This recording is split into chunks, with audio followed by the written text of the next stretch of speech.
Ukrainian President Volodymyr Zelensky has called for a preemptive nuclear strike on Putin and Russia, and the world is not reacting well to it. President Biden is caught in a major lie about oil and Saudi Arabia that he kept from even top cabinet members. New York wants $58,000 to help illegal immigrants per person, and Biden warns the world that we are on the verge of nuclear Armageddon. Thank you so much for liking and sharing these videos. Let's jump into today's news. New York Mayor Eric Adams has publicly chastised President Biden and the White House for letting illegal immigrants, the crisis at the border, get out of control. Mayor Adams is now admitting the border needs to be tightened and has publicly asked that southern states overrun with illegal immigrants please bus these people to other cities to lighten the load of New York. Mayor Adams is asking for $1 billion of taxpayer money from the White House to take care of 17,000 immigrants. Now, I did some math, and that's $58,823.53 per person to help these people. This is a massive burden and bill on the American taxpayer, and that's only 17,000 people. We now know that that we have had well over 5 million illegal immigrants enter through the U.S. southern border.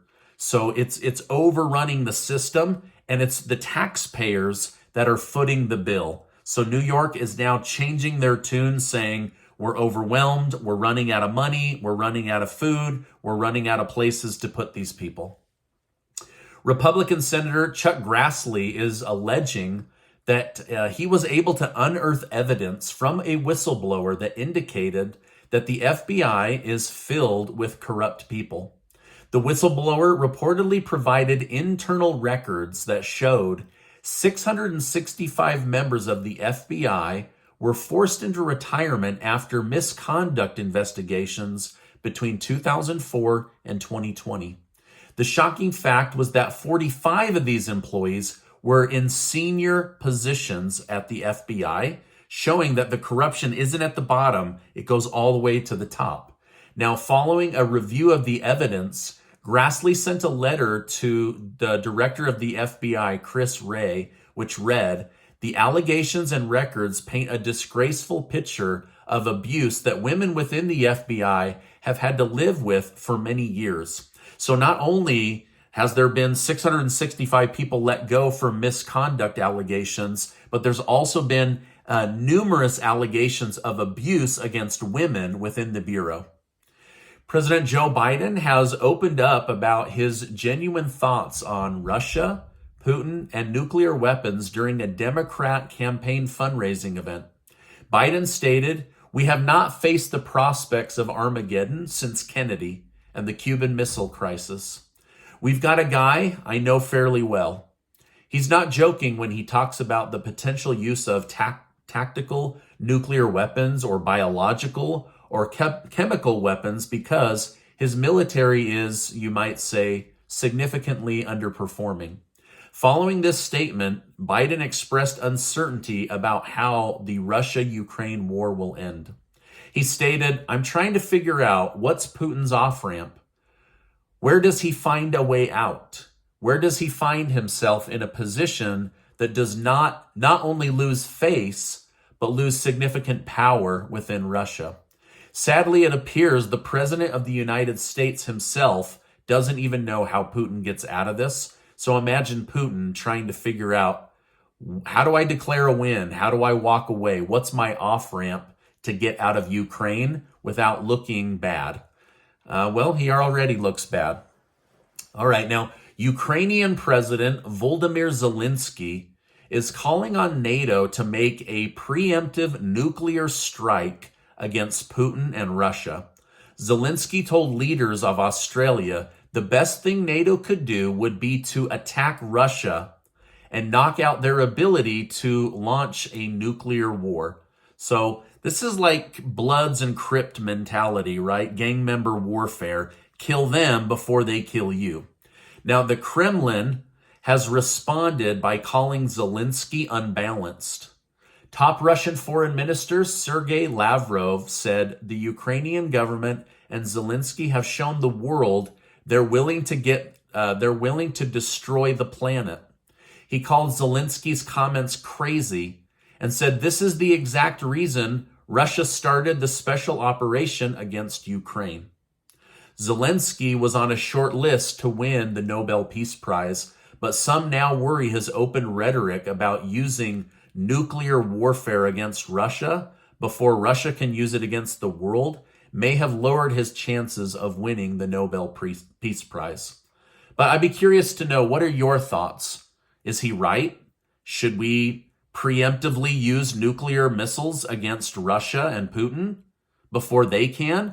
Or should we let cooler heads prevail and sit back and see what happens? Because as of right now, Russia has made threats or brought it up or talked about it casually, but they have not fired any nuclear weapons yet. So let me know your thoughts down below. Well, President Biden has been caught in a lie, a big lie, and was ratted out by a senior White House consultant. Remember how Biden said after the OPEC production cut announcement that he didn't go to Saudi Arabia to talk about oil? Yesterday, it was confirmed that President Biden did go to Saudi Arabia to talk about oil. The president asked Saudi Arabia not to cut oil production, to beg OPEC not to cut production, to not mess with the gas prices anymore. And in exchange for that, Biden would replenish the 200 million barrels of oil from the Strategic Petroleum Reserve by buying it from Saudi Arabia versus buying it from local domestic producers here in the United States. So basically, a quid pro quo saying, listen, I will scratch your back if you scratch mine. Get OPEC and the other nations to not lower production, and we will give you a sweetheart deal where we'll buy 200 million barrels of oil. You name the price, we'll show up with a check. And we won't use any local producers in the United States. Well, now it's come out. Saudi Arabia basically gave Biden the middle finger, openly mocked him, and now OPEC is cutting production. Now, according to Zero Hedge, even Energy Secretary Jennifer Granholm was kept out of the loop on the promises President Biden made to Saudi Arabia. So on top of lying to the American people, Biden has allowed Jennifer Granholm, Energy Secretary, to do dozens and dozens of nationally publicized interviews using false information.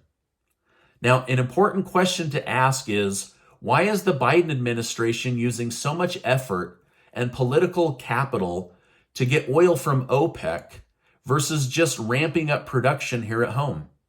Why is he promising favors to Saudi Arabia and not to domestic producers here in the United States?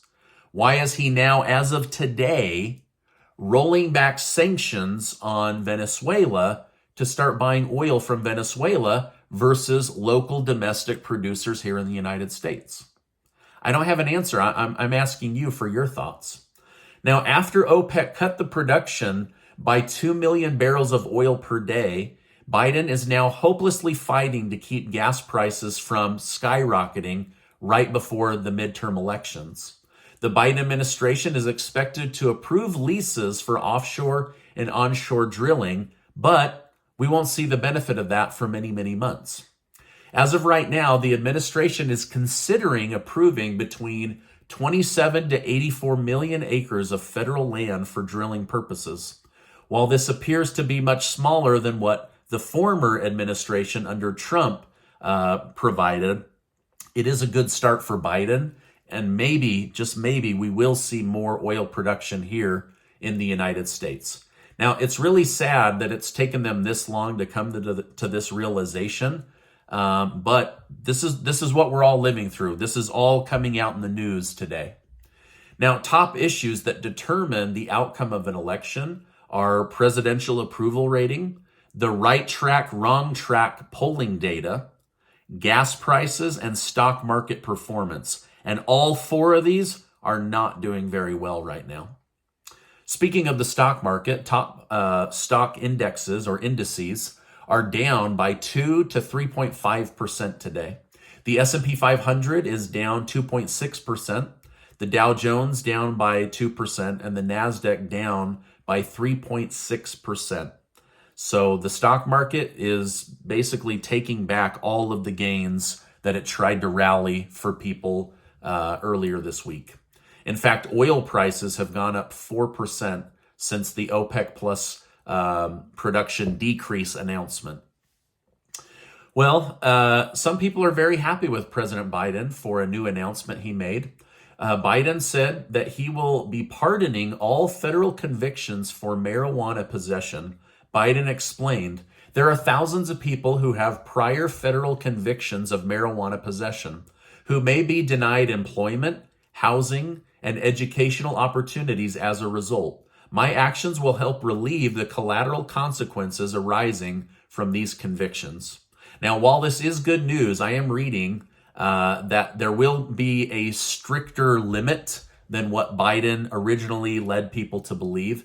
As of right now, just over 1,000 people are going to be removed from the prison system for minor marijuana possession. However, if it was a bigger amount or intent to sell or linked to some kind of harsher crime, those people will now not be released for links to marijuana charges.